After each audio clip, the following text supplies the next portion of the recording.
सम्यक् संसुद्धं ज्ञानविदिमेव चाप्नोति लोकनिमित्तमपि इदं येन सुखदां भवति। सगन भाई और लिली बहन के बीच 1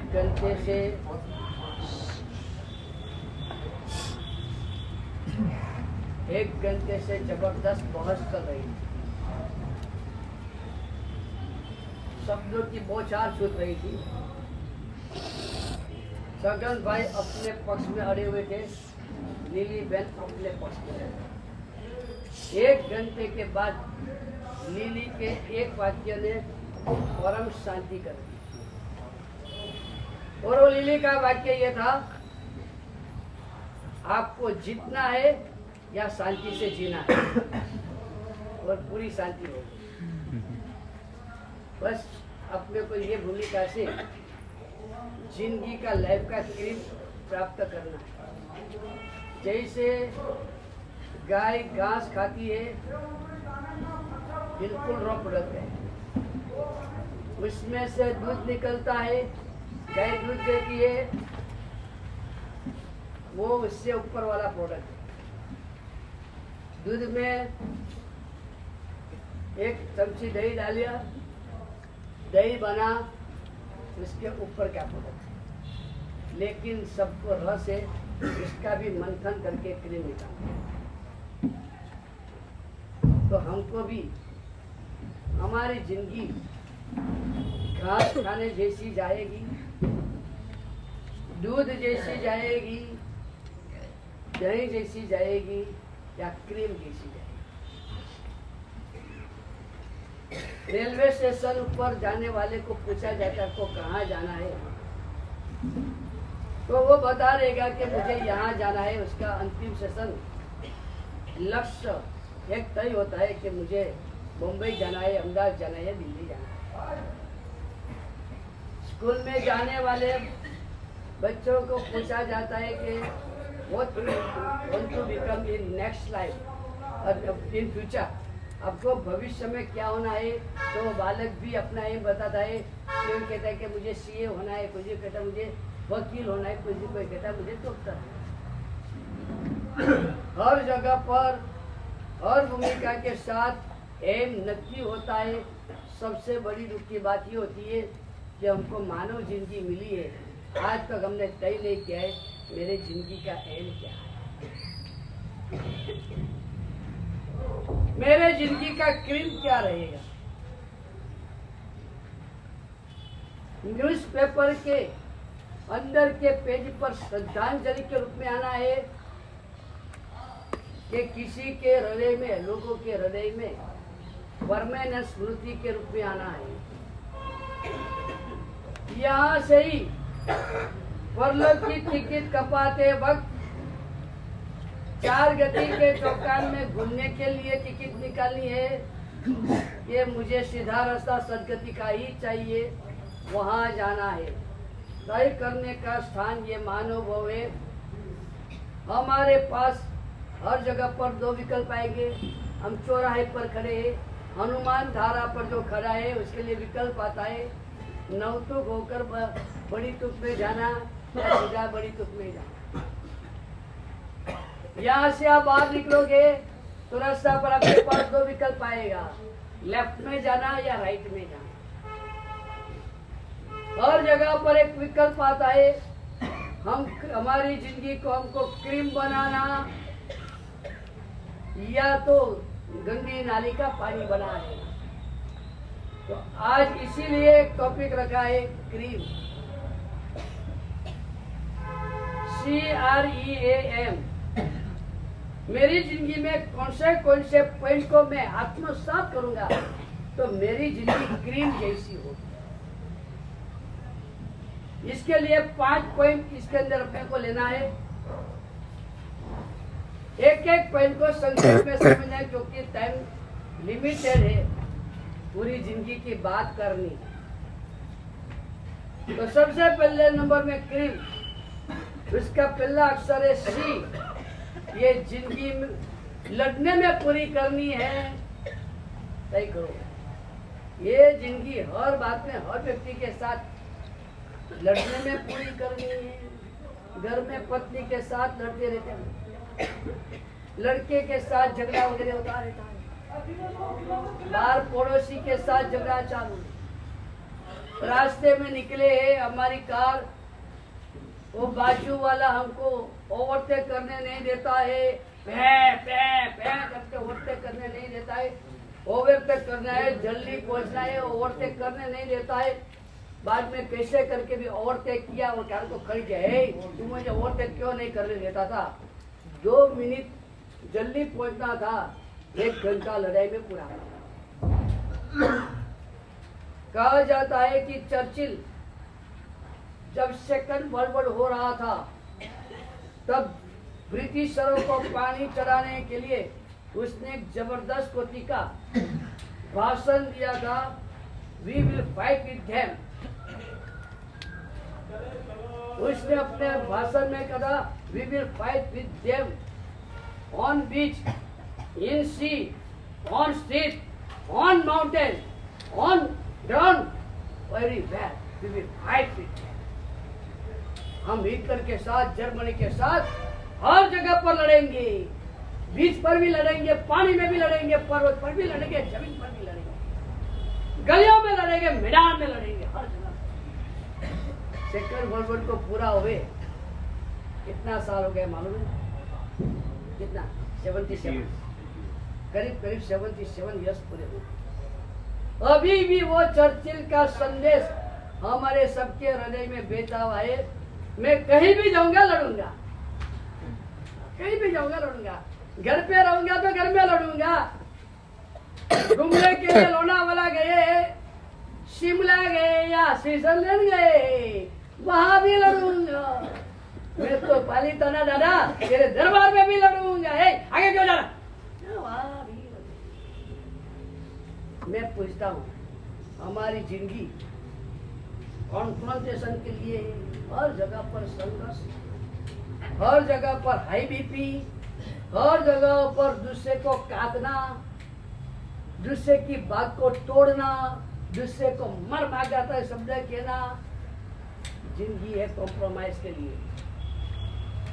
सबसे पहले नंबर का क्रीम है कॉम्प्रोमाइज करो। एक बात समझ लेना, कॉम्प्रोमाइज करना है तो छोड़ना पड़ेगा, कॉम्प्रोमाइज करना है तो छोड़ना पड़ेगा। तो साथ में समझ लो, जो पकड़ के रखता है वो हारता है, जो छोड़ता है वो जीतता है। जो पकड़ के रखता है, आपको तो टग ऑफ वॉर पता है, रस्सी खींच होती है, उसमें जो रस्सी को जोर से खींचता है वो गिर जाता है, जो रस्सी को छोड़ देता है वो खड़ा है। प्रयोग करना तो कर लेना, रस्सी खींच में प्रयोग कर लेना, दोनों पक्ष खींच रहे, एक पक्ष ने छोड़ दिया तो दूसरा पक्ष क्या हो जाएगा, नमो दबाए हो जाएगा। सही करना है हमको जीवन में, दूसरे के साथ कॉम्प्रोमाइज करना है कि हर बात को लेकर लड़ना है, हर छोटी बड़ी बातों को लेकर हमारे दिमाग को और दूसरे के दिमाग को बिगाड़ना है। जिनकी छोटी 100 साल जिया तो हो जाता है, 80 साल भी जिया तो भी कहा जाता है बहुत लंबा जिया। आज वर्तमान काल की जो स्ट्रेसफुल लाइफ, 40 साल के युवक को भी अटैक आ सकता है। आज की जिंदगी एक्सीडेंटफुल लाइफ, रास्ते पर निकले कहाँ किस तरह से एक्सीडेंट हो जाएगा पता नहीं है। आज की जिंदगी अनेक प्रकार के डायबिटीज वगैरह रोगों की लाइफ, जितना रुपया बढ़ता है इतने रोग भी बढ़ते, एबीसीडी हो जाती है। ये हमारी जिंदगी, कहीं हार्ट अटैक है, कहीं बीपी है, कहीं कोलेस्ट्रॉल है, कोई डायबिटीज है। ये स्ट्रेस भरी सारी जिंदगी, इतनी छोटी जिंदगी, और उसमें ऊपर से हम धमाल करें। सबसे पहली बात है, जिंदगी का मजा लेना है। अगर मनुष्य भाव का मजा लेना है तो समाधान करना सीखो। ये सबसे बड़ा क्रीम है। मुझे लेकिन साहब ये मेरा अपमान हो रहा है। अपमान किसी का नहीं हो रहा है, अपमान जो करने वाला है वो कर्म है। कर्म हमारा अपमान करते है। आज तू मनुष्य है, बड़ा बुद्धिमान मनुष्य है, दुनिया तेरे को करोड़ों पति के मजे मानता है। ये कर्म सत्ता जो अपमान करता है, धार मिलके एक चाटा लगाता है, सीधा बकरी के मुंह में चला जाता है, बे बे बे करता रह जाएगा। अपमान तो हमारे कर्म सत्ता करता है। दुनिया में कोई हमारा अपमान नहीं करता। हमारा अपमान करने की ताकत कर्म की है। कर्म हमारा भयंकर कोटि का अपमान कर लेता है। पिछले वो में इंद्र था, अवधिज्ञानी था, एक कर्म ने झपाट लगा दिया। जा माता की पेट में उनके मस्तक लतक 9 महीने तक अंधेरे में रहना है। तो वहां अमृत का भोजन किया था, यहाँ माता का जूठा भोजन था। अपमान तो कर्म करता है, दुनिया क्या हमारा अपमान करता है। और दुनिया मेरा अपमान करता है, वो तू नहीं बोलता, तेरे पैसे बोलते। देखो रास्ते पर है बेचारे भिखारी, उनका कोई अपमान करता है, शिकायत करता है, वो ये मेरा अपमान क्यों करता है? कोई अपमान नहीं करता। लेकिन मुझे नुकसान हो रहा है, उसको ज्यादा मिल रहा है, मुझे कम मिल रहा है। नुकसान तेरे को नहीं हो रहा है, नुकसान उसको हो रहा है। एक बात पक्की है, जो अनिति से, जो अन्याय से पाया जाता है, उसके लिए एक बात समझ लो, वो बाढ़ का पानी। अभी खूब बारिश आई, खूब बारिश, और बारिश के कारण बहुत सारी जगह पर बाढ़ आया। नवसारी में इतना बाढ़ आया, इतना बाढ़ आया कि गुरु भगवंतों को, साधु भगवंतों को गोशी रस्सी लगाकर ऐसे भेजना पड़े, ऐसा बाढ़ आया। बाढ़ की भूमिका क्या है? एक दिन में 10 फीट पानी आ जाता है, धाड़ धाड़ धाड़ धाड़ धाड़ पानी आता है। एक दिन में 10 फीट पानी आया, दूसरे दिन 10 फीट पानी उतर गया। जितनी झड़प से पानी आया, इतनी झड़प से पानी निकल गया। प्रॉब्लम क्या है मालूम है? आता भी झड़प से, जाता भी झड़प से। जो आया उसने अपने घर की जो अच्छी आइटमें थी उसको बिगाड़ डाली, लेकर चला गया। पानी गया, कीचड़ रह गया, मच्छरों का डाल लेके गया, गंदगी और मच्छर हो गया। बाढ़ का पानी और अन्याय का धन दोनों समान है। आता भी है झड़प से अन्याय का धन, जाता भी है झड़प से। लेकिन वो गलत रास्ते से आया हुआ पैसा, किसी की भाई लेकर आया हुआ पैसा, किसी के साथ चीटिंग करके आया हुआ पैसा, वो आते वक्त झड़प से आता है, जाते वक्त झड़प से चला जाता है। लेकिन साथ में आया, हमारे सारे संस्कार साफ कर।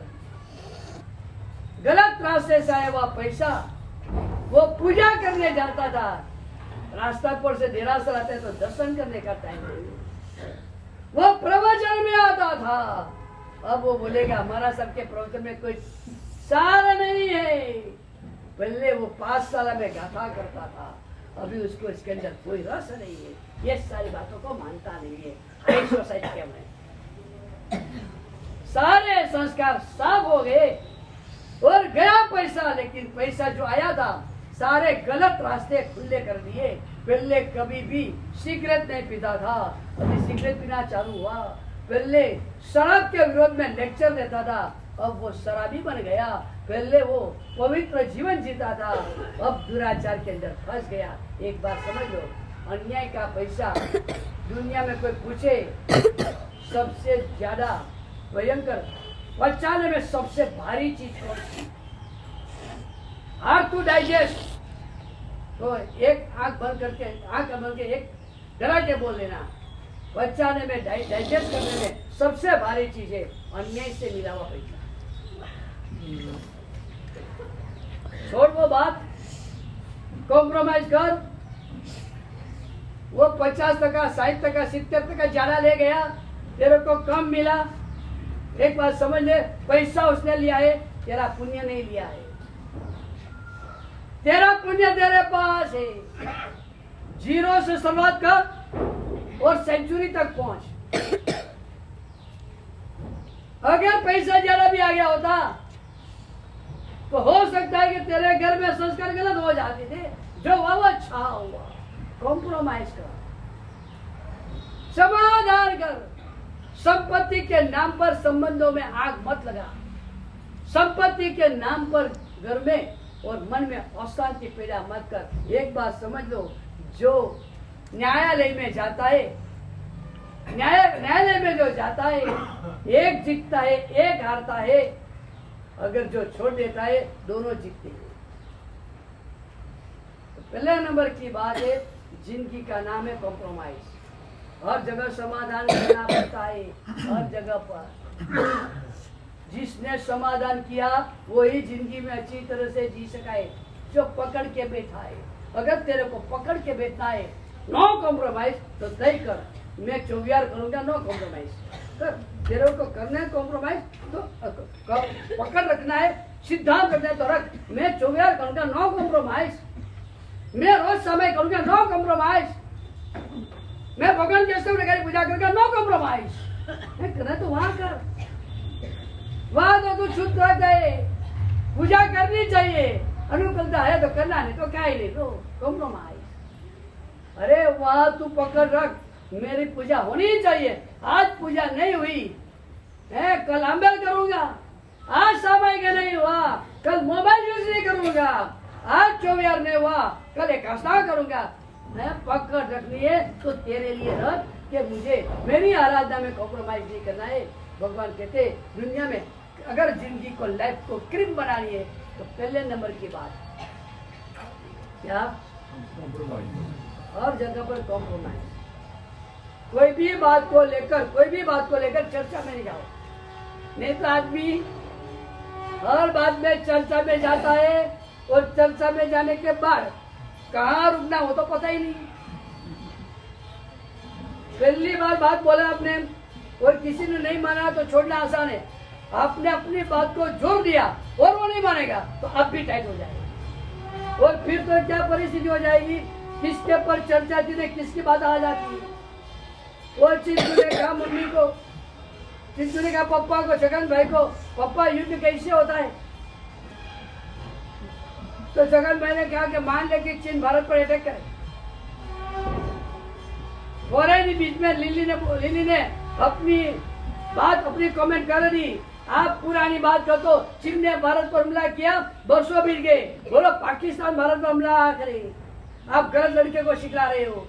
जगन मैंने क्या तू बेट, तुझे पता नहीं है, मुझे सब पता है। चीन भारत पर हमला कर बराबर है, मैं चिंटू को बराबर सिखला रहा हूँ।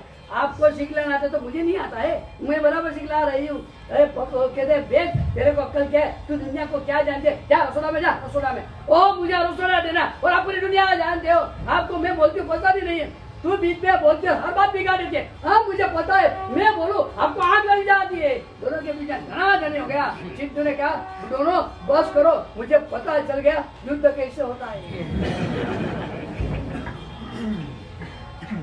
बात ये, हम युद्ध करने में माहिर बन गए, हमको शांति का चाहत बनना है। सबसे पहले नंबर बात कॉम्प्रोमाइज। हर जगह पर समाधान करना सीखो। भगवान ने तो कहाँ तक समाधान करने को कहा है, कहाँ तक। अगर तुझे सामयिक करना है, लेकिन तेरे घर वाले तेरे सामयिक से नाराज हो रहे हैं, समाधान कर। ठीक है, आज एक सामयिक नहीं करूंगा, घर को 2 कर दूंगा, समाधान कर। भगवान महावीर स्वामी को पहला चौमासा का 4 महीना कुलपति के आग्रह से चौमासा किया। और कुलपति ने भगवान महावीर स्वामी को उपालंब दिया, आप अपनी झोपड़ी संभाल नहीं सकते हो। भगवान मन में वो समझते थे, अगर झोपड़ी संभालना तो मैं महल ही संभालता था, मैं तो मेरी आत्मा को संभालने के लिए भिक्षा लिया है। लेकिन देखा चर्चा नहीं करनी। भगवान ने कुलपति को कोई एक शब्द नहीं कहा। कुलपति ने उपालम दिया, भगवान ने जवाब भी नहीं दिया। आपके आग्रह से मैं आया था और मैं सन्यासी के रूप में आया हूँ, झुपड़ी संभाले नहीं आया हूँ भाई। और आप आपके मेहमान के साथ ये बात करते हो। भगवान ने एक जवाब नहीं दिया। भगवान ने कॉम्प्रोमाइज किया। उसका मन नाराज हो रहा है, छोड़ दो बात, यहाँ से निकल जाओ। चौमासा में व्यय नहीं करता है, लेकिन किसी के मन की अप्रसन्नता उससे बड़ी बड़ी विराधना है, निकल पड़ेगा। तो भगवान हमको कहते किसी को नाराज करना, किसी के साथ बात खींचना, संक्लेश और संताप पैदा करना छोड़ दो बात। जिंदगी का सबसे पहला राज क्या? जो छोड़ना सीखेगा वो किसी के दिल का राजा बनेगा। जो पकड़ के बैठेगा उसको भी राज याद किया जाएगा, शैतान के तौर पर याद किया जाएगा। चलो आगे जाएंगे। पहले नंबर में क्रीम का पहला है कॉम्प्रोमाइज। जिंदगी को मजाक का बनाना है तो दुनिया की हर एक बात को छोटी मानो। मेरी और इनकी प्रसन्नता सबसे बड़ी बात है। जिंदगी के 2 पॉइंट रखो, जिंदगी में 2 पॉइंट रखो।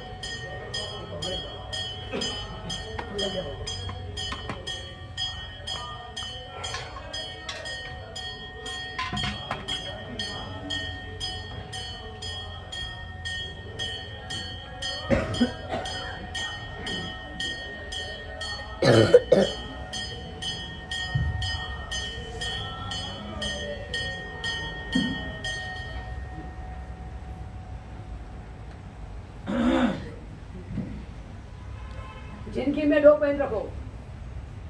मेरा मन प्रसन्न रहना चाहिए, मेरा मन प्रसन्न रहना चाहिए। मेरे लिए दूसरे के हृदय में प्रेम रहना चाहिए।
दो बात पकड़ के रखो जिंदगी में।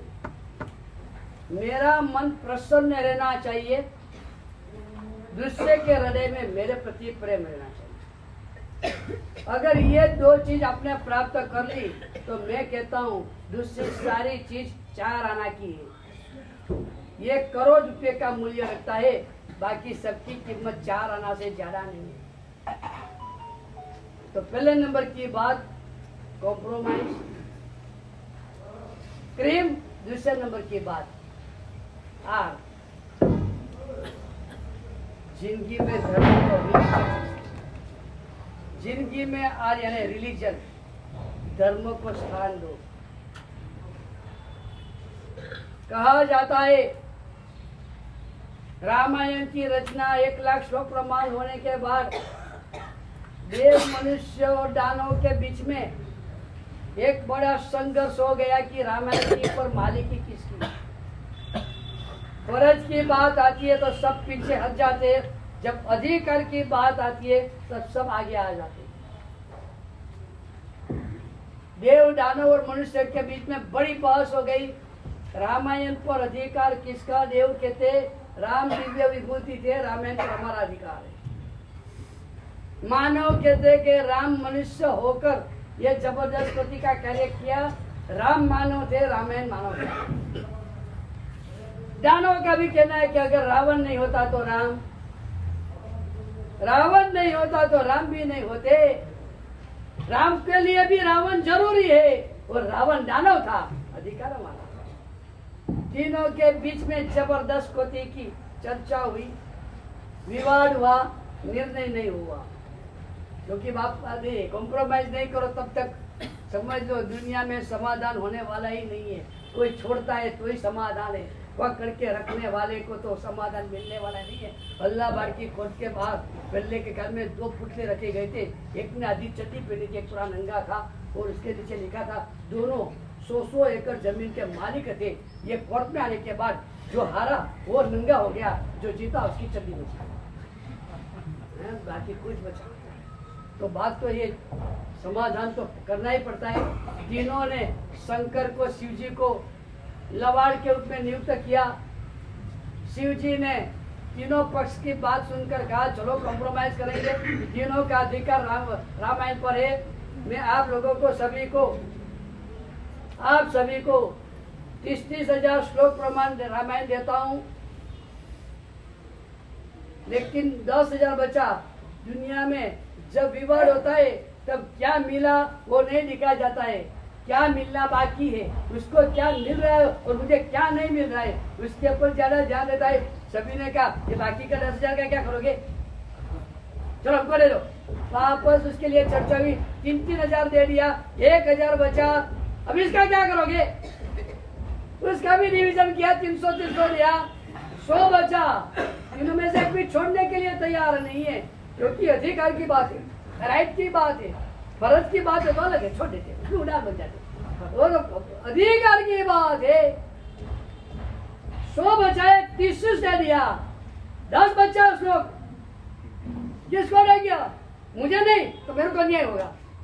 वापस 3-3 श्लोक दिया, अभी एक ही बचा, लेकिन कोई छोड़ने के लिए तैयार नहीं है। 32 अक्षर था, 10-10 अक्षर दे दिए, अभी 2 अक्षर। अभी कैसे विभाजन करना, अभी कैसे विभाजन करना, सब शिव जी के सामने देख रहे, अभी इसका विभाजन कैसे करेंगे। 33,333 लोग, 10 अक्षर, इतना सारा विभाजन कर देने के बाद बचा हुआ 2 अक्षर, इसकी मालिकी किसकी, जिसको मिला वो जीत गया। शिव जी ने समाधान करते हुए कहा आप लोगों को इतना सारा बांटने का काम मैंने किया है, तो मेरा भी कोई कमीशन तो लगता है कि नहीं लगता है। सबने कहा लगेगा बराबर है। तो क्या, तो 33,333 लोग और 10 अक्षर आपके, 2 अक्षर मेरे, मुझे मात्र बचा हुआ 2 अक्षर दे दो। सबने क्या 2 अक्षर ले लो, बोलो आपको कौन सा 2 अक्षर चाहिए। उसने कहा रामायण में से राम, 2 अक्षर मेरे, बाकी सब। अभी आप समझ लो, लाख श्लोक के रामायण में से अगर राम निकल गया तो बचेगा क्या। छगन भाई के पिताजी गुजर गए, बंदूक साफ करते करते गोली धाड़ करके डर लगी, आयुष्य पूरा हो गया। मगन भाई मिलने आए। मगन भाई ने छगन भाई को पूछा पिताजी कैसे गुजर गए, तो छगन भाई ने बताया पिताजी को शूटिंग का बड़ा शौक था। शूटिंग करने के लिए अपनी रिवॉल्वर साफ करे थे, उनको पता है कि अंदर बुलेट है। ऐसे साफ करते करते ऐसा ही रिवॉल्वर रहा था,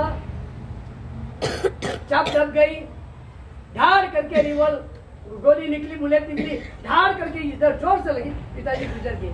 मगन भाई के गुजर के बहुत बुरा हुआ, लेकिन एक बात अच्छी हुई, एक बात अच्छी हुई। तो छगन मैंने पूछा कौन सी बात अच्छी हुई भाई, पिताजी गुजर गए। तो बोलता कौन सी बात अच्छी हुई, कि बराबर है गोली लगा, पिताजी गुजरे बराबर, लेकिन आंख बच गई, आंख को गोली नहीं लगी, आंख बच गई। तो अभी बोलो छगन भाई क्या कहेंगे, प्राण गया आंख बची तो क्या कीमत है। राम गए तो रामायण की क्या कीमत है, प्राण गए तो आंख बची इसकी क्या कीमत है। भगवान हमको कहते हैं आपकी 100 साल की जिंदगी बची, लेकिन धर्म नहीं रहा तो वो जिंदगी की क्या मूल्य है। जीवन में धर्म नहीं है, जो मानव वो पाकर धर्म की आराधना करके पूरा भविष्य काल सुधार सकते हैं, वो धर्म को ही जीवन में स्थान नहीं दिया। तो समझ ले तेरी जिंदगी केरी आम खा लेने के बाद जो बच्चे हैं गोते और छाल, वो तेरी जिंदगी हो जाए। दूसरा नंबर की इसलिए बात है, अगर मानव जीवन को सफल करना, क्रीम प्राप्त करना है, तो रिलीजन धर्म को एक अनन्य कोटि का स्थान है। मुझे सबके बिना चलेगा, धर्म के बिना नहीं चलेगा। प्रभु तू मिला, पंचमावतारी गुरु मिले, अहिंसा में धर्म मिला, दूसरा कुछ भी नहीं मिला, सब चलेगा। ये भूमिका पर जाना है। धर्म को एक प्रायोरिटी का स्थान दो।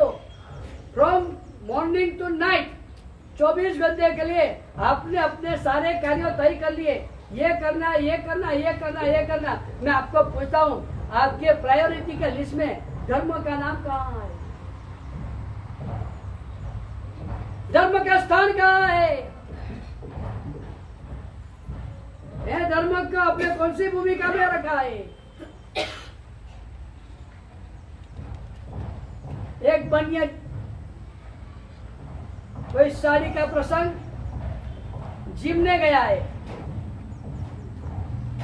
सबसे पहले मिठाई आई, पेड़ा पेड़ा पेड़ा पेड़ा, बनिया ने नहीं लिया, सबने लिया, उसने नहीं लिया।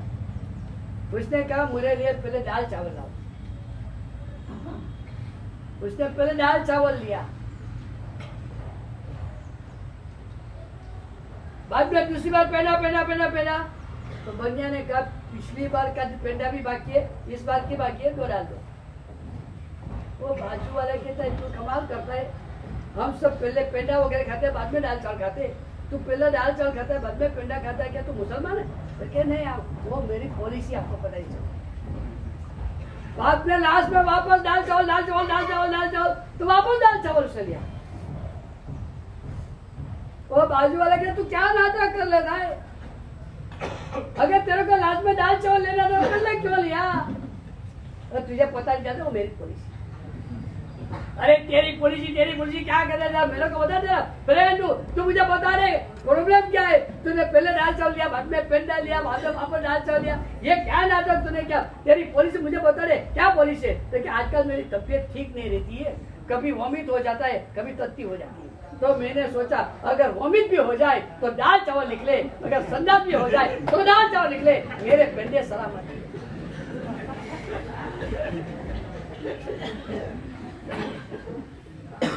ये हमारी स्टोरी है। सुबह में भगवान का दर्शन पूजा करने का होता है, शाम के समय में वापस आरती मंगल दिया करने का होता है, लेकिन हमने ऊपर और नीचे धर्म रखा है, बीच में अपने संसार रखा है। जब सुबह समय नहीं है तो पूजा छोड़ देंगे, शाम को समय नहीं है आरती मंगल दिया छोड़ देंगे, लेकिन संसार के कार्य को तो पकड़ के ही रखेंगे। हमने माना है संसार कार्य यानी लड्डू है, पेंडा है, धर्म कार्य यानी दाल चावल। मुझे आपको कहना है यह मनुष्य जिंदगी में अनन्य कोटि का स्थान रिलीजन को, धर्म का स्थान जो मुख्य रूप है, क्योंकि जगत स्वार्थ का साथी है। जब तक आपके पास है सब आपके है, बराबर समझ लो। जब तक आपके पास है सब आपके है, जब आपके पास नहीं है कोई आपके नहीं है। जब तक आपके पास है सब आपके है, उस वक्त आपको किसी की जरूरत नहीं है, फिर भी सब आपके। जब तक आपके पास है तब तक सब आपके है, जब आपके पास कुछ नहीं है तब आपके कोई नहीं है। तब आपको धर्म के पास ही जाना पड़ेगा। हमारे पास कोई व्यक्ति आकर ऐसा नहीं कहने वाला मिला अभी तक। साहब इस बार, पिछले बार 15 लाख की कमाई हुई थी, इस बार कौन जाने कितना अच्छा बिजनेस हो गया, 30-35 लाख की कमाई हो गई है, बहुत ज्यादा कमाई हो गई। साहब बस आपकी देवघर की कृपा है और इस बार बहुत अच्छी कमाई हुई है, कोई बड़ा लाभ मुझे दे दो। सामने से इस तरह से कहने वाला आज तक हमको कोई नहीं मिला है, कोई नहीं मिला है। लेकिन यह कहने मिला है साहब वास्केप डालो, पिछली बार 25 लाख कमाया था, अब 15 लाख की कमाई, बहुत बड़ा नुकसान हो रहा है, साहब वास्केप डालो। नहीं मिला है, उसके लिए वास्केप दिलाने वाले बहुत मिले, बहुत ज्यादा मिल गया। देवगुरु कृपा से भगवान आपका प्रभाव है, मुझे कोई सुकृत का लाभ है, तो बोलने वाला नहीं मिला है।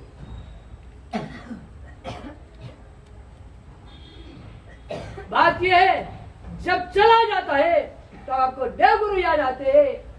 जब रहता है तब आपको पूरी दुनिया याद आती है, देव गुरु याद नहीं आते। आपके लिए धर्म यानी आपकी कार, आपकी जीप, उसके व्हील्स कितने हैं? कार में, जीप में व्हील कितने हैं? 4, बराबर है। एक स्पेयर व्हील भी रहता है, पता है ये वो आपको याद नहीं आएगा, रखा है अपने पास। अगर पंक्चर हो जाए तो काम में आएगा, आपने रखा है, लेकिन तब तक याद नहीं करते जब तक पंक्चर नहीं होता है। आपके लिए धर्म यानी स्पेयर व्हील, जब तक आपत्ति नहीं आती है तब तक धर्म याद नहीं। हम तो आपको कहते, कुंता माता ने प्रार्थना किया था, विपद संतु न सर्वदा, विपद न संतु सर्वदा, एक प्रार्थना है उसकी। वो क्या बोलती है मालूम है? इसका अर्थ क्या है संस्कृत में? हमारे पर हमेशा आपत्ति आती रहो, संपत्ति नहीं, आपत्ति, विपत्ति हो, हमारे पर सतत आपत्ति आती रहो। कृष्ण ने पूछा कुंता को, आप ये प्रार्थना कर रहे हो कि हमारे पर सतत आपत्ति आती रहो, क्या बोल रहे हो आप? क्योंकि बहुत सोच समझ कर बोलती रही हूँ। आपत्ति आती है तो कृष्ण तुम्हारा नाम लेने का मन होता है, संपत्ति आती है तेरा नाम हम भूल जाते हैं, हमको आपका नाम भूलना नहीं है। और इसलिए मैं कह रही हूँ कि आपत्ति आती हो, आपका नाम लेने का मन होता है। मैं कहता हूँ आपत्ति आए और भगवान का नाम लो, चलो संपत्ति में लेना शुरू करेंगे, मेरे जीवन का एक सार्थक तत्व बना देंगे। जब संपत्ति है, भगवान गुरु धर्म रहेगा, दिमाग ठिकाने पड़ेगा, अहंकार से भरेगा। जब आपत्ति आएगा, देव गुरु धर्म रहेगा, दिमाग ठिकाने पर रहेगा, डिप्रेशन में नहीं चला जाएगा। वैज्ञानिक सर्वे है, वैज्ञानिक सर्वे ये है, विज्ञान का सर्वे, कि जिन्होंने धर्म पर श्रद्धा रखी है उनमें सुसाइड का प्रमाण सबसे कम। जिन्होंने धर्म पर श्रद्धा रखी है उनमें सुसाइड का प्रमाण सबसे कम है। जिन्होंने धर्म पर श्रद्धा नहीं रखी है उनके लिए दूसरा कोई विकल्प बचता ही नहीं है, नहीं जिनकी वजह से मर जाए।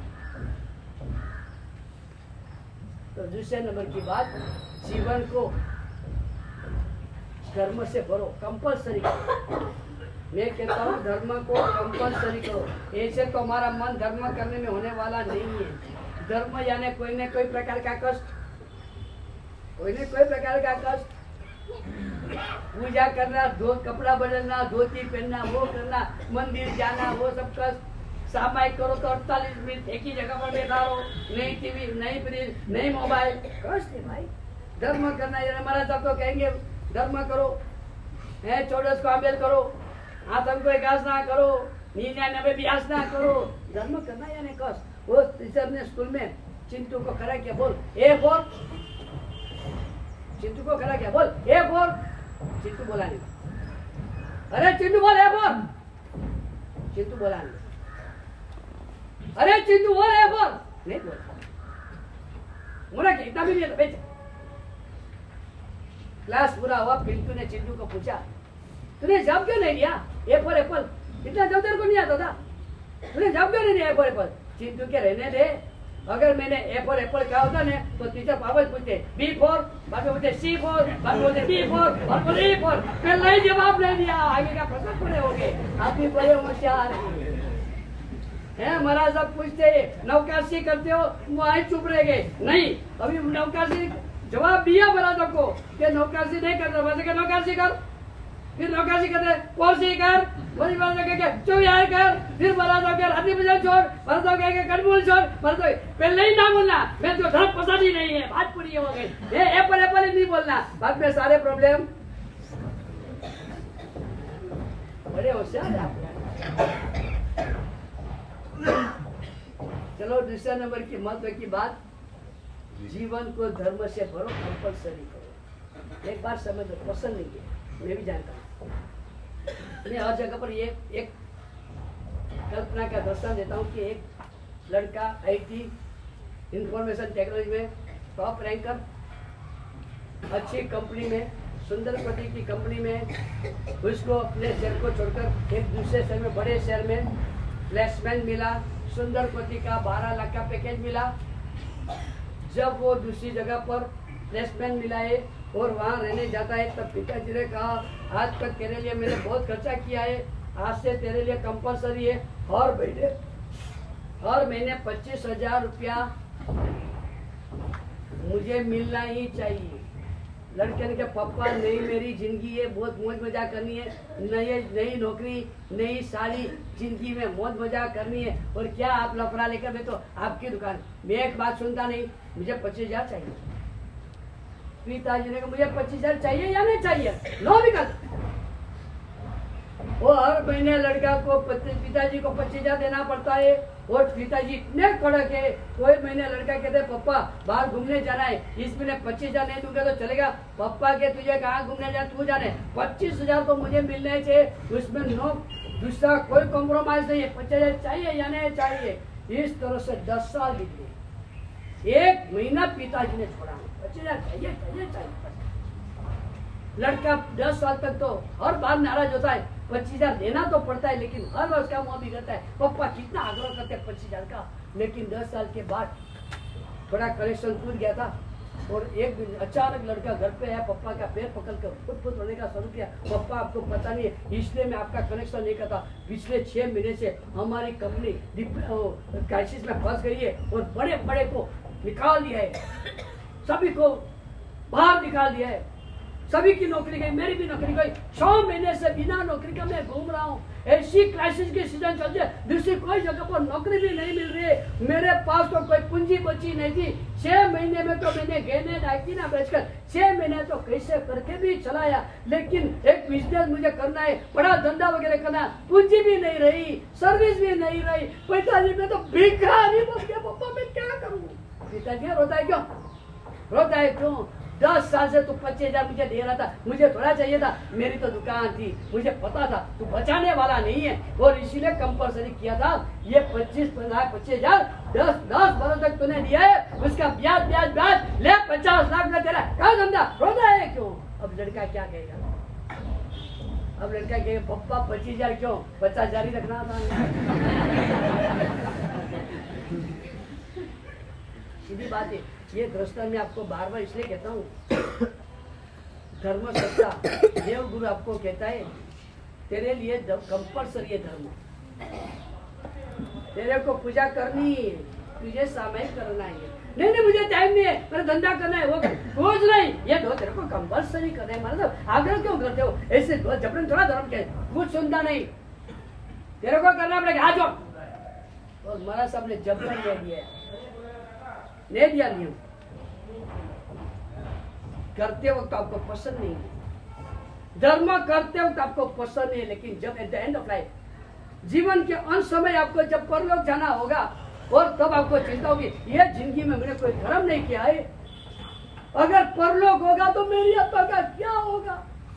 आपकी आंख में आंसू है, ये जिंदगी में पाप तो बहुत किए, क्रोध मान माया क्या क्या नहीं किया, किन किन के साथ झगड़ा नहीं, कितना चीटिंग क्या क्या नहीं किया, पूरी जिंदगी में धर्म तो क्या नहीं, परलोक में मेरा क्या होगा। आप रो रहे, तब धर्म गुरु देव गुरु धर्म कहेंगे, रोता है क्यों, तूने जो भी धर्म किया था हमारे लिए थोड़ा किया था, वो तूने तेरे लिए किया था, जा धर्म की पूंजी लेकर जा, परलोक में जहाँ जाएगा वहां तेरे को सुरक्षा हो जाएगा।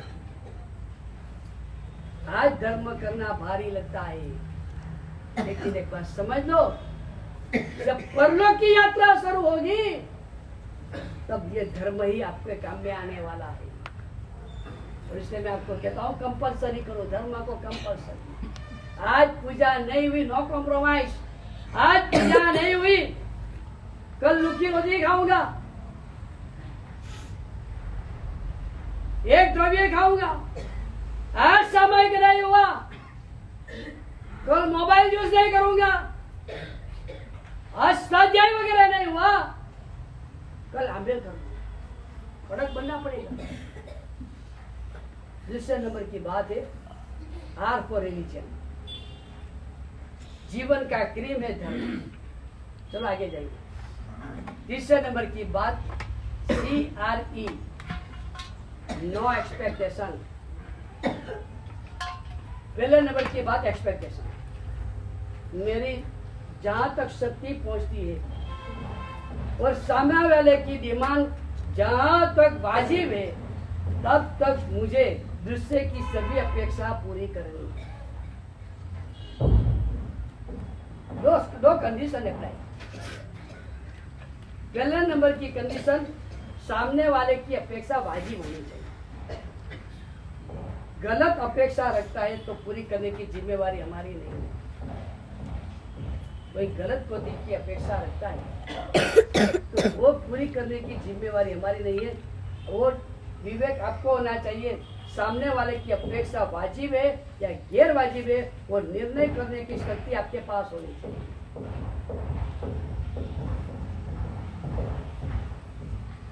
लड़का कहते पूरे दुनिया की टूर करने जाएंगे, मेरी अपेक्षा है पूरी करनी या नहीं करनी ये डिसीजन आपके ऊपर। लेकिन एक बात तय करो, वाजिब अपेक्षा है और मेरी शक्ति है, तब तक मुझे सभी की अपेक्षा पूरी करनी है। इसका सबसे बड़ा लाभ क्या होगा? वर्तमान काल में तो लोकप्रिय बनोगे वो बात अलग है, भविष्य में आपको अपेक्षा भी नहीं रखनी पड़ेगी, आपका सब काम हो जाएगा। आपको अपेक्षा भी नहीं रखनी पड़ेगी कि मुझे मेरी ये अपेक्षा है। आप अपेक्षा रखो, उसके पहले आपका काम हो जाएगा, सब आपका काम करने के लिए देंगे। तो पहले नंबर की बात है, मुझे सबका एक्सपेक्टेशन पूरा करना। एक छोटी सी जिंदगी में जितने लोगों के चेहरे पर मैं स्माइल ला सकता हूँ, इतनी मेरी जिंदगी की सार्थकता तो पूंजी है। मेरे कारण जितने के चेहरे पर स्माइल आना चाहिए। आज तक मैंने कड़थोर व्यवहार करके दूसरा का चेहरा छोटा बना लिया है, अब मुझे ये भूमिका बनानी है। मेरी पूंजी, मेरी कमाई ये रहेगी, मेरे कारण कितने के चेहरे पर स्माइल आ, ये तो जिंदगी की कमाई है।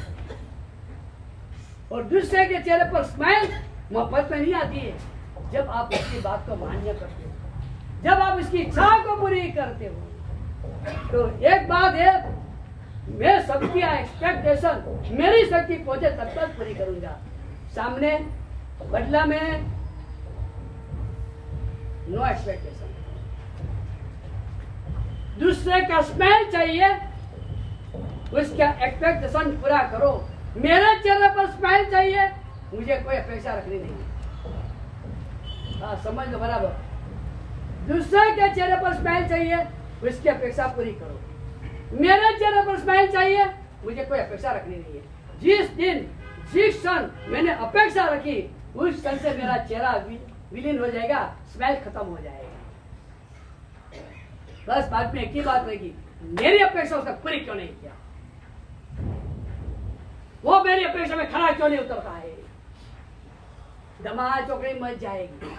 अपने चेहरे का स्माइल सुरक्षित रखना है, तो बराबर समझ लो, नो एक्सपेक्टेशन। मुझे कोई भी प्रकार की अपेक्षा रखनी नहीं है। अपेक्षा चालू हुई, गड़बड़े चालू हो गई, गड़बड़े चालू हो गई। रास्ते पर से आप जा रहे थे, रास्ते पर से जा रहे थे, आपने जेब में से रुमाल पसीना पोंछने के लिए निकाला, 100 रुपए की नोट गिर गई। लड़के ने देखा, पापा ये 100 रुपए की नोट, आपने लिया। लड़के को थैंक यू कहेंगे? नहीं कहेंगे। इसमें क्या, अपना लड़के ने, उसने इसमें कौन सा रुमाल पोंछने के लिए निकाला, 100 रुपए की नोट गिरी। पीछे कोई भाई आ रहा था, उसने देखा, वो 100 रुपए की नोट उठाई और कहा, ए मिस्टर कैसे चलते हो, ये लो आपकी 100 रुपए की नोट। आप उसको थैंक यू कहेंगे? लड़के ने दिया तो नहीं, अनजान व्यक्ति ने दिया तो थैंक यू, अभी उल्टा बोलो। आपके रुमाल पूछने के लिए 100 रुपए की नोट गिर गई। एक अनजान व्यक्ति ने पीछे जाकर, मिस्टर जाओ पीछे, आपकी 100 रुपए की नोट गिर गई है वहां। आप उसको बोलिए, अरे आपको उठा के लाना था, तो मैं थोड़ा करूँ, मैं क्यों उठा के लाऊं, आपको बुरा नहीं लगेगा, बराबर है। वो अनजान आदमी, वो क्यों उठाएगा? लड़के ने बोला, पापा मुझे पता था वो आपकी वहां नोट गिर गई है, तो मैंने तूने लिया क्यों नहीं? मैं क्यों लूं? मैं क्यों लूं? थोड़ा बोलो, आपको गुस्सा आएगा कि नहीं? प्रॉब्लम कहाँ है? लड़के ने काम किया तो थैंक यू नहीं, दूसरे ने काम किया तो थैंक यू। लड़के ने काम नहीं किया तो गुस्सा, दूसरे ने काम नहीं किया तो गुस्सा नहीं। ये डिफरेंस क्यों आया? क्यों आया? जो लड़के के प्रति अपेक्षा थी, लड़के के प्रति अपेक्षा थी, मेरा लड़का और मेरा इतना काम तो करना ही पड़ता है, ये अपेक्षा थी।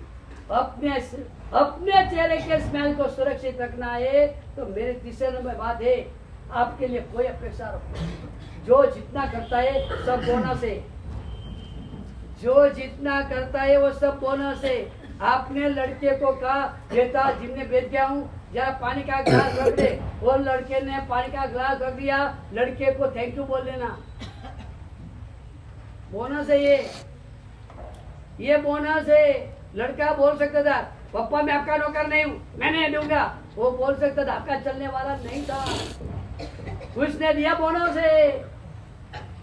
थैंक यू वही बोल देना, हिसाब पूरा कर देना, और एक संकल्प कर लेना, कल से मैं लड़के के पास से पानी नहीं लूंगा। आपकी पत्नी ने आपको गरम गरम मसाला वाली चाय पिलाई, बारिश की सीजन है, बहुत हवा में ठंडा है, ठंडापन है, और आपकी पत्नी को हो गया ये बीमार पड़ जाएगा तो मुझे सेवा करनी पड़ेगी, उसने मसाला वाली चाय पिला, चाय पी लेना, पिला, पत्नी का तिरस्कार नहीं करना, लेकिन साथ में पत्नी को कहना कल से मुझे ये मसाला वाली चाय ऐसे पिलाना मत। पत्नी पूछेगी क्यों नहीं, क्योंकि जो समझ तो कल भी मुझे ये मसाला वाली चाय पिलाई, परसों भी तू मुझे मसाला वाली चाय पिलाएगी, बाद में मेरा दिमाग बिगड़ जाएगा, मेरा दिमाग मान लेगा ये तुझे मेरे को मसाला चाय पिलाना ये तेरी फर्ज है, मेरा अधिकार है। चौथे दिन तूने अगर नहीं पिलाई तो झगड़ा हो जाएगा, क्योंकि मेरा दिमाग मान लिया ये तो मेरी जरूरियात है, मेरा अधिकार है, बाद में कमाल हो जाएगी। किसी के प्रति अपेक्षा पैदा हो उसके पहले अपेक्षा को निकाल दो। जिंदगी का मजा मानना है तो चेहरे पर स्माइल रखना है तो एक बात है तो मुझे किसी की भी अपेक्षा नहीं है। लड़के को काम सौंपा, किया थैंक यू, नहीं किया नो प्रॉब्लम। पत्नी को कहा चाय बना के दे, दिया थैंक यू, नहीं दिया नो प्रॉब्लम। तो एक बात समझ लो, मन का मजा उसमें है। वैसे भी आपका कितना पुण्य है आप जानते ही हो, बहुत छोटा पुण्य है, कोई आपका मानेगा नहीं मानेगा भरोसा आपको भी नहीं है। जिसके साथ शादी किया है वो पत्नी भी कितना मानेगी नहीं मानेगी पता नहीं है। वो छगन भाई ने अपने पवित्र मगन भाई को कहा ये मेरी पत्नी की दादागिरी इतनी है कि पूछो नहीं, कौन जाने मेरी एक बात बांधती नहीं है। ये ठंडी की सीजन वो पानी गर्म करके नहीं देते, ठंडा पानी से स्नान करना पड़ता है। मैं कहता हूँ गर्म पानी दो और मना करते अभी मेरे को टाइम नहीं है, क्या करूँ। मगर मैंने कहा तू कमजोर है, जरा आँख बतानी पड़ती है, जोर से बोलना पड़ता है तो काम होता है। तो छगन गए दूसरे दिन मगन भाई की सलाह लेकर गए, स्नान करने जाना था, ठंडा पानी, गर्म पानी देती है कि नहीं देती है? पत्नी का नहीं देती हूँ, अब तो स्नान करना करो। तू गर्म पानी देती है कि नहीं देती है? नहीं देती हो, अब तो स्नान करना करो।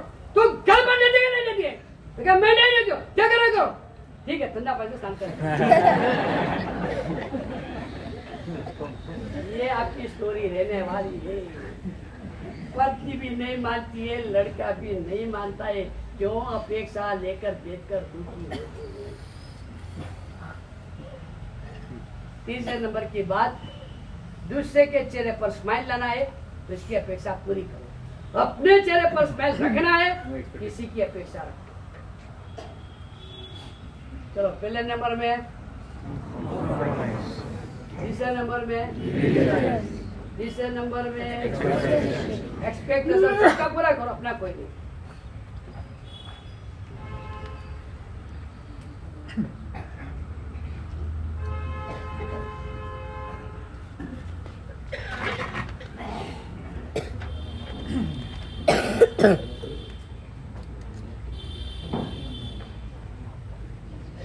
त्रिशस्ती सलाह का पुरुष नहीं। एक बहुत जबरदस्त कोटि का प्रसंग है। उस वक्त के काल में, महावीर स्वामी भगवान के काल में, मगध सबसे समृद्ध बड़ा राज्य था, सबसे बड़ा और सबसे समृद्ध था। सैनिक महाराजा, उसके जितने भी संतान के पुत्र थे, राजकुमार थे, उसमें सबसे बड़ा राजकुमार था अभय कुमार, जो बुद्धि का बेताज बादशाह। सैनिक महाराजा ने अभय कुमार को एक बार कहा, बेटा मैं तो अभी वृद्ध होता जा रहा हूं, तू मगध का राजा बन जा, मुझे निवृत्ति लेकर भगवान की सेवा कर। देखा जाए तो कितनी बड़ी ऑफर है, वो भी सामने से आई ऑफर। तू पूरे मगध का राजा बन जा। उस वक्त के काल में राजा ने सर्वस्व, टॉप मोस्ट पोजीशन।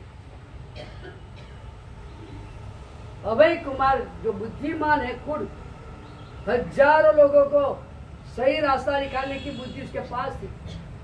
वो अभय कुमार ने पिताजी को कहा, आपकी आज्ञा है तो मुझे तालना नहीं चाहिए, लेकिन वेट एंड वॉच, आप थोड़ी राह देखो, मुझे विचार करना। अभी आप आपकी भाषा बोलो तो लक्ष्मी जब चांदो करने आती है तो मौत होने जाना है। राजा बनने की ऑफर मिल रही है, राजा बनने की, सामान्य छोटा नगर नहीं, पूरे मगध का राजा, सबसे विशाल राज्य का राजा बनना है। और अभय कुमार कहता, पापा पिताजी घेरो, भगवान महावीर स्वामी पता राजगीर नगरी में। अभय कुमार ने भगवान महावीर स्वामी की सलाह ली। महावीर स्वामी खुद बुद्धिमान है, बड़ा इंटेलिजेंट है, लेकिन जानता है दूसरे के लिए मैं मध्यस्थ भाव से बुद्धि दे सकता हूँ। जब खुद का आता है तो मैं राग देश पे चला जा सकता। जो सही निर्णय करना है तो राग भी नहीं चाहिए, द्वेष भी नहीं चाहिए, मध्यस्थ भाव चाहिए। लेकिन जब अपने लाभ की बात दिखाई देती है तो आदमी मध्यस्थ भाव में नहीं रह सकता है। तो अभय कुमार समझता था, और इसलिए अभय कुमार ने कहा, पिताजी तेरो भगवान महावीर स्वामी पधारे। और अभय कुमार ने भगवान महावीर स्वामी को सुंदर कोटि का प्रश्न पूछा, भगवान आपके पास दीक्षा लेने वाला, भगवान आपके पास दीक्षा लेने वाला अंतिम महाराजा, अंतिम राजा कौन है? अभय कुमार ने यह सोचा था, अगर भगवान कोई 5, 10, 15 साल के बाद की बात करे तो मैं राजा बनूं, 4, 5 साल राजा बन के पिताजी की इच्छा पूरी करूं, बाद में दीक्षा ले लूं और भगवान का शिष्य। लेकिन भगवान ने जवाब अलग दे दिया। भगवान ने कहा, ये जो उदयन राजा, विकभई नगर का, सिंधु सौर का राजा, उसने अभी भी मेरे पास दीक्षा लिया है। ये मेरे पास दीक्षा लेने वाला अंतिम राजा है। अभी इसका तात्पर्य क्या हुआ? अगर अभय कुमार राजा बनेंगे तो भगवान के पास दीक्षा लेंगे नहीं। और अभय कुमार ने सैनिक महाराजा को कह दिया, पिताजी को, आप कितना भी आग्रह करो मैं राजा नहीं बनूंगा, मैं भगवान के पास दीक्षा लेने वाला हूं। चलो चौथे नंबर की बात, जिंदगी का एम क्या है? हमारे जिंदगी का मकसद क्या है? ये अभय कुमार इतने बुद्धिमान ने अपने जिंदगी का एम बना दिया था। ये भगवान महावीर स्वामी के पास मुझे दीक्षा लेकर उनका शिष्य बनना है, ये इसका एक एम था। और इसीलिए राजा बनने की ऑफर आई तो राजा बनने की ऑफर भी फेंक दी। अगर मेरा एम वो एम की ओर जाना है, इसमें कितना भी आकर्षण आए, मुझे वो आकर्षण में नहीं जाना। एक राजा ने घोषणा कराई, पूरे नगर में जो व्यक्ति एक तेल से भरा हुआ पात्र एक भी बिंदु गिराए बिना मेरे महल तक पहुंचाएगा, उसको मेरे बाद में राजा बनूंगा। क्योंकि मुझे कोई राजकुमार नहीं है, मुझे उत्तराधिकारी की जरूरत है। जो पूरे नगर में घूमकर मेरे महल तक तेल से भरा हुआ पात्र एक भी बिंदु गिराए बिना पहुंचाएगा, वो मेरा उत्तराधारी कार्य हो जाए। दिनों से ये मेहनत राजा करता है, लेकिन आज तक में उसको उत्तराधिकारी नहीं मिला, क्योंकि राजा ने किया था नगर के एक दरवाजे से घूमते घूमते राजा के महल तक पहुंचना। उसके बीच में राजा ने बहुत सारे आकर्षण रख लिए थे, जात जात के खिलौने, सुंदर कोटि की अप्सरा जैसी कन्याओं का गीत संगीत, भजन नाच, बड़ा बड़ा बाजार जिसमें जो चाहे इसका बड़ा बड़ा बिजनेस करना, मुफ्त में करना, बाजार है वगैरह, वो इतना बड़ा आकर्षण कर दिया था। वो तेल लेकर निकलता है, लेकिन कहीं न कहीं उसकी नजर चली जाती है और नजर हटी दुर्घटना। उसका तेल से भरा हुआ पात्र है और खिलौने, कौन से खिलौने, तेल जरा ऐसा हो जाता है बिल्कुल नापास। आज तक में कितने सारे आए, तेल पात्र लेकर आते हैं, निकलते तो कोई खिलौना देखता है, कोई गीत संगीत देखकर झुक जाता है, कोई बिजनेस की बातों वगैरह में फंसा जाता है, कोई दुनिया की जात जात की चीजों देखने में चला जाता है, बिंदु घुस जाता है, कोई सफल नहीं। एक व्यक्ति, एक कुमार, उसने कहा कि चलो मैं ये पात्र लेता हूं। उसने पात्र लिया और शुरू किया चलने का। बहुत सारे खिलौना आया, उसके नजर पात्र यहीं रखी, मुझे इसका गुण नहीं कराना है, क्योंकि मुझे राजा होना है। वो चलता गया, गीत संगीत नृत्य भजन का गान तना चल रहा है, वो इधर ही नजर रख के चलता जा रहा है। जहाँ जाके बिजनेस वगैरह के बाद आओ ये माल सोचता है, ये ले लो, बातें बहुत आई, उसकी नजर वहां की है। ऐसा करते करते करते राजमहल तक पहुंचा, एक भी बिंदु गिरा नहीं। राजा ने उसको राजा बना लिया। दुनिया में आपको एक बात नक्की करनी है, मुझे एक एम रखना है। आस पास में ऑफर, एट्रैक्शन, प्रलोभन, प्रतिकूलता भरपूर आएगी, मेरा एम फिक्स रहे। जिंदगी का मेरा एम है क्या भाई? एम क्या है? तो पूछना पड़ेगा। चिंटू को पूछा, बड़ा होकर क्या करेगा? शादी करूंगा। अरे मैं पूछता हूँ तू बड़ा होकर क्या बनेगा? दूल्हा बनूंगा। अरे तू समझता नहीं, बड़ा कर तू क्या पाएगा? दुल्हन पाऊंगा। अभी उसका जिंदगी का एम ही यही है। वो कितना भी पूछना चाहता है, बड़ा होकर क्या बनेगा? तो क्या दूल्हा बनूंगा। क्या करेगा? तो शादी करूंगा। क्या पाएगा? तो दुल्हन पाऊंगा। जिंदगी का मैं पूछता हूँ, आपका एम वही है? ये चिंटू का एम की तरह आपके जिंदगी का मकसद क्या है? तय कर लो। अभी जिंदगी बहुत कम बची है। यहाँ जितने कम से कम 12, 15, 20 साल तो बीत गए जिनके। ये जिंदगी ढार टूटती जा रही है। 24 जून को मेरा प्रवेश हुआ, आज 17 जुलाई हो गया, काला दिन चले गए। चौमासा नहीं, 10, 12 साल पहले का चौमासा कहाँ फास गए। वो पहले उबली का चौमासा आज चौथा हो गया, बीच में 12 साल निकल गए, नहीं जा रहे। समय तो फास्ट भाग रहा है। Nobody can stop time. जिंदगी के समय को कोई रोक सकता नहीं है। ऐसा न हो जाए बिना एम जिंदगी पूरी हो गई। पूरी जब लक्ष्य तय करना था तब जिंदगी पूरी हो गई। एक जिंदगी का एम बना लो कि मुझे क्या अचीव करना है, मेरी जिंदगी में मुझे क्या अचीव करना है, और ये अचीव करने में प्रलोभन आए या प्रतिकूलता आए, प्रलोभन में खींचना नहीं है, प्रतिकूलता से डरना नहीं। मेरी एम के रास्ते पर मुझे सीधा जाना है। एक बात समझ लो, आप बेंगलोर से दिल्ली जाने निकलेंगे, बीच में बहुत सारे स्टेशन आएंगे और हर एक स्टेशन की अपनी अपनी विशेषता रहेगी। हर एक स्टेशन की अपनी अपनी विशेषता रहेगी। जो दूसरे स्टेशन पर उतर जाएगा वो दिल्ली नहीं पहुंच पाएगा। तो चौथे नंबर की बात है, हमारा जिंदगी का एम। अभय कुमार का तो एम था, आपका एम क्या है? कभी सोचा है ये मैंने जिंदगी पाया, मेरे जिंदगी का मैंने एम क्या रखा? ऐसा गलत एम मत रखना। साहब मैंने एम नक्की किया है, मुकेश अंबानी को ओवरटेक करना। अभी ये कोई एम है भाई? फालतू का एम मत रखना। अपनी पोजीशन, अपनी परिस्थिति और सबसे बड़ा अपनी अक्ल चलाना।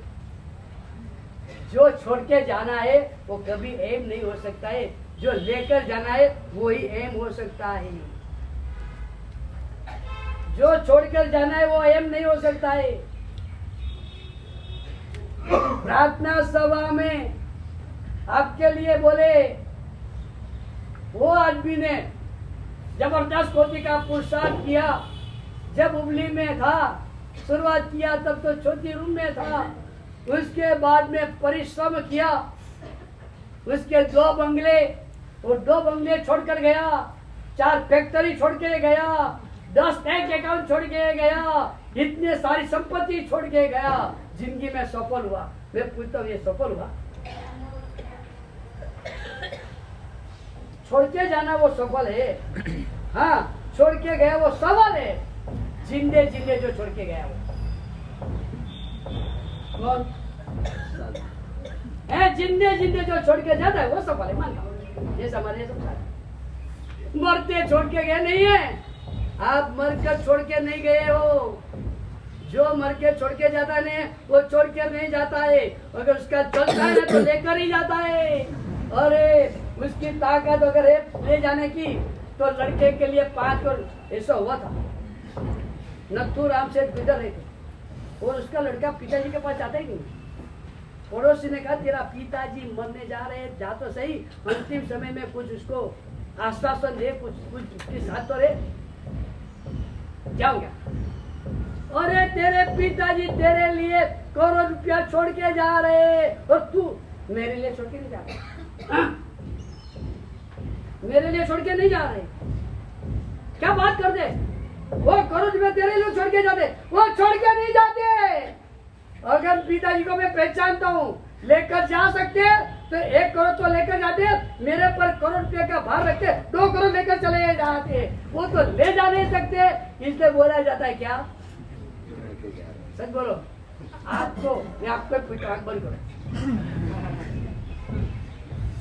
आप आंख बंद करो और सोचो, अगर मैं परलोक में यहाँ की सारी संपत्ति लेकर जा सकता हूँ तो मेरे संतान के लिए कितना छोड़ के जाऊंगा? आंख बंद करो जरा किसान, आंख बंद करके विचारो है कि मैं अगर यहाँ से परलोक में संपत्ति लेकर जा सकता हूँ तो मेरे लड़के के लिए कितना छोड़ के जाऊंगा? कितना लगता है आपको? अरे आप बोलेंगे वो लड़के को तो बड़ी जिंदगी है, मैं छोड़कर भी नहीं भी जाऊं तो वो तो कमा लेगा, मुझे परलोक में तो नया लेकर शुरू करना है, लेकर जाना पड़ेगा। बड़े होशियार हो। मैं कहता हूँ ये जिंदगी में आप जो छोड़ के जा रहे हो ना, आप छोड़ सकते नहीं हो। और मैं इसीलिए कहता हूँ, जो अपने पास मेहनत करके पाने के बाद भी रहने वाला नहीं है, छोड़ना ही पड़ता है। तो उसके लिए क्या विजन बनाना, एक एम नक्की करो जो मुझे परलोक में भी काम में आए, मरते वक्त मुझे समाधि में दे, जिंदे जिंदे मेरे मन को शांत रखे, लोगों के साथ मेरे प्रेम भरे व्यवहार का निमित्त बने। चौथे नंबर की बात, एक एम नक्की करो। एक भाई रास्ते पर केले के छिलके शाम के समय में, वो भाई रास्ते पर आते एक एक छिलके को लेता है, कोई गाय उसको खिलाएगी। आते जाने वाले लोग ये देखते हैं, जात जात की बात करते, ये कोई अच्छा कर रहे हैं बुरा करे सब कमेंट। कोई कहता है अच्छा करे भाई, केले की छाल गाय को खिला रहा है, तो कोई कहता है मोहब्बत का खिला रहे, गाय उसकी होगी शायद, वो बाद में दूध दे लेगा। चार जात की बात करते हैं। आदमी तो सिमट लगता है और ऐसा काम क्यों कर रहा है, वो तो सामान्य आदमी भी काम कर सकता है। सब अलग अलग बातें कर रहे थे। एक भाई ने वो भाई को पूछा, क्या आप शाम के समय में इस तरह से रास्ते पर की एक एक केले की छाल गायों को खिला रहे हो, उसके पीछे आपकी मकसद क्या है? उस भाई ने कहा, देखो सामने, उसने कहा देखो सामने ये बड़ी स्कूल है, जैसे गन बजेगा कोई 500,000 24 स्टूडेंट दौड़ते दौड़ते ये रास्ते पर से अपने घर जाए। अगर केला की छाल उसके पर कोई लड़के का पैर आ गया, फिसल गया, तो बेचारा इसका क्या? तो किसी ने पूछा, ये विचार आपको कब से आया और कब से चालू? तो भाई ने कहा, मेरा लड़का इसी स्कूल में पढ़ता था, मेरा लड़का इसी स्कूल में पढ़ता था। शाम के समय में 5 बजे स्कूल छूटी, घंट बजा, मेरा लड़का दौड़ता दौड़ता भागा, उसका पैर इसी प्रकार के एक केले की छाल पर आया, फिसल गया, वो बेचारा ढाड़ करके नीचे गिरा। जो संजोग से उस वक्त एक स्पीड में कार आ रही थी, कार वाले ने ब्रेक लगाने की कोशिश तो किया, लेकिन तब तक मैं कार के थप्पड़ से चली गई, मेरा लड़का ऑन द स्पॉट गुजर गया। तब से मैंने तय किया, जैसे मेरा लड़का, ये सारे लड़के मेरे हो गए, कोई दूसरे माता का लड़का इसी तरह से केले की छाल पर पैर आकर फिसल ना जाए। बस तब से मैंने सोचा ये मेरे जिंदगी का एम बन गया है कि अब यह स्कूल का कोई भी लड़का इसी तरह से गुजरना नहीं। बात ये है, जिंदगी का कोई एम नहीं, जो दूसरे के चेहरे पर खुशी मेरे हृदय में प्रसन्न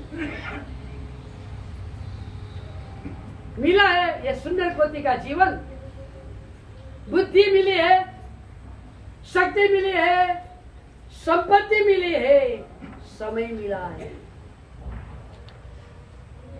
तो 14 नंबर की बात है, क्रीम का चौथा नंबर एम क्या है? बस इसी हिसाब से 5 नंबर है।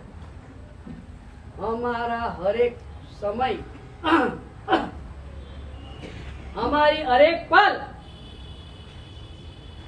CRE 5 नंबर की बात, हमारे एक भी समय मुफ्त का नहीं है, सब मीनिंगफुल होना चाहिए।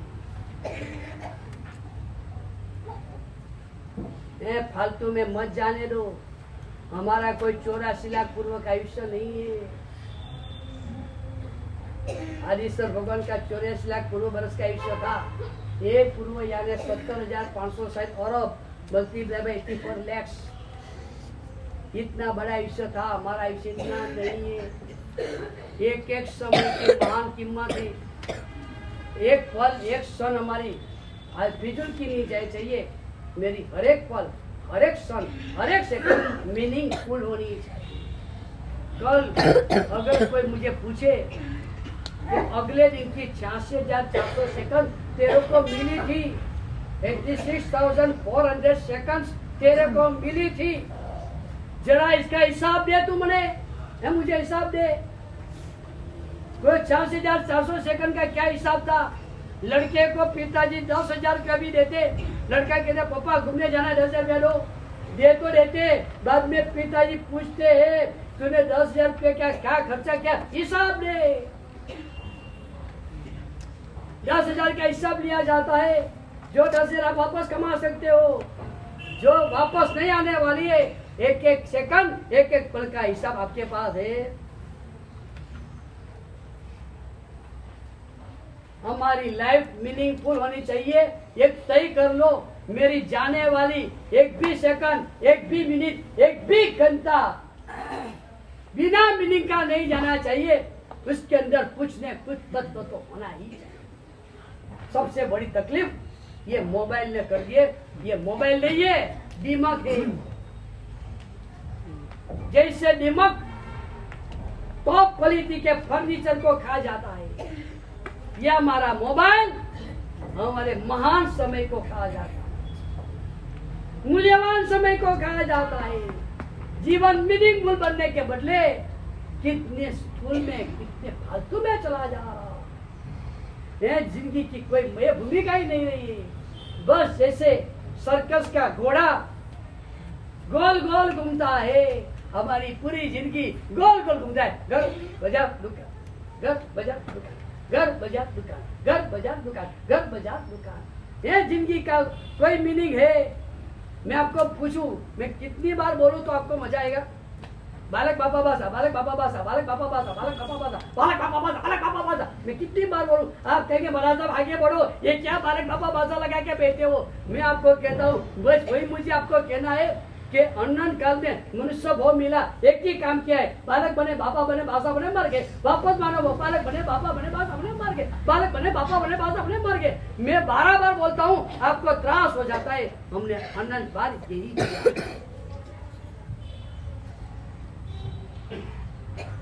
एक लेखक पागल बन गया, अस्पताल में भर्ती हुआ। भर्ती के पहले दिन उसने डॉक्टर को कहा मैं लेखक हूँ। मेरे दिमाग में जात जात की स्टोरी आती रहती है। अभी एक स्टोरी आई है, मुझे 200 पेज की एक किताब दो। डॉक्टर ने दिया, 3 दिन के बाद कहता है और 200 पेज का भर दिया मैंने, दूसरी किताब दो। पूछा 3 दिन में किताब भर दी? हाँ 3 दिन में ढाल लिख के मेरा दिमाग चलता है भाई। डॉक्टर ने कहा तेरे आपको दूसरी किताब मिलेगी, पहली किताब एक बार मुझे देखने दो क्या लिखा है। डॉक्टर को दिया किताब, उसने पढ़ा। डॉक्टर ने फर्स्ट लाइन पे ही पढ़ा। बाद में शिवाजी औरंगजेब के आमंत्रण से रायगढ़ के किले से अपने घोड़े पर चढ़े। स्टोरी की शुरुआत, वो सुंदर पति की शुरुआत। बाद में शिवाजी औरंगजेब के आमंत्रण के कारण रायगढ़ के किले से निकले, अपने घोड़े पर बैठे और दिल्ली जाने के लिए निकले। घोड़ा पर चल जा रहा है, घोड़ा भाग रहा है, तबड़क तबड़क तबड़क तबड़क तबड़क तबड़क तबड़क तबड़क। वो डॉक्टर ने देखा तबड़क तबड़क तबड़क तबड़क चालू। पहला पेज पूरा हुआ, दूसरा पेज तबड़क तबड़क तबड़क तबड़क, तीसरा पेज तबड़क तबड़क तबड़क तबड़क तबड़क, चौथा पेज तबड़क तबड़क तबड़क तबड़क तबड़क, पांचवा पेज तबड़क तबड़क। वो 200 पेज देखा, तबड़क तबड़क तबड़क तबड़क तबड़क देखा। बाद में लिखा था क्रमशः, यानी आगे बाकी है। डॉक्टर ने कहा ये 200 पेज तूने तबड़क लिखा और लिखा कि बाकी है, तो क्या बोल रहा है तू? क्या सोचा? तो क्या अभी तो जयपुर हो जाए, तो दिल्ली पहुंच जा रहा है। 200 पेज की किताब में तबड़क लिखने वाला पागल है। अपनी जिंदगी में घर बाजार दुकान के सिवाय दूसरा कुछ नहीं लिखने वाला। आप बुद्धिमान हो। उसकी किताब में तबड़क है, आपकी किताब में घर बाजार दुकान, घर बाजार दुकान, घर बाजार दुकान, घर बाजार दुकान, घर बाजार दुकान। और आपने 200 पेज नहीं, पूरी जिंदगी भर दी इसके कारण, और आप कहते हैं कि मैं बुद्धिमान हूँ। 5वें नंबर की बात, चलो पूरा करना है, टाइम हो गया है। जीवन की एक भी क्षण फालतू में नहीं जानी चाहिए। मेरी लाइफ की हर एक पल मीनिंगफुल होनी चाहिए। उसके अंदर कोई तत्व, कोई राज, कोई रहस्य, कोई कमाई, कोई विशेषता होनी चाहिए। अगर ये 5 बात आपके जीवन दिमाग में बैठ गया, तो मैं आपको कहता हूँ जीवन का क्रीम मिल गया। ये क्रीम दे रहा हूँ मैं। क्रीम के लिए 5 आइटम चाहिए। C for R for religion, E for concentration, A for aim, 5वें नंबर में मीनिंग। चलो हम हमारे जीवन में ये भूमिका को प्राप्त करें। ऐसी आप सभी के लिए शुभेच्छा।